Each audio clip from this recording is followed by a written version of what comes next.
Pasar tani yang digelar Kementerian Pertanian langsung diserbu warga sejak baru dibuka.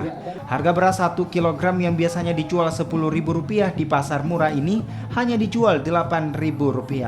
Tidak hanya itu, harga telur ayam dan juga bawang serta sejumlah bahan pokok lainnya juga dijual lebih murah dari harga pasar pada umumnya.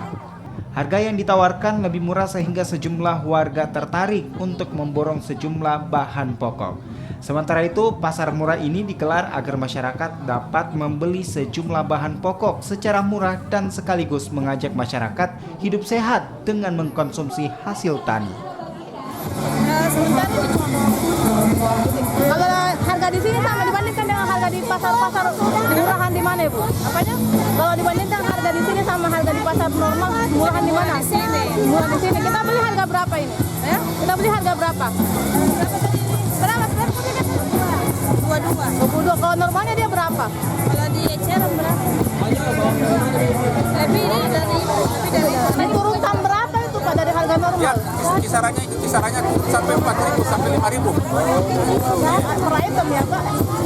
Dari harga pasar. Ini apa saja yang dijual ini? Yang kita jual di sini bawang merah, punak itu, terus tomat, buncis, cabai, kangke, dan produk-produk unggulan dari KWT. Semua ini ada barangnya dari mana Pak? Dari Endrekang, Kabupaten Dari Endrekang. mereka semua?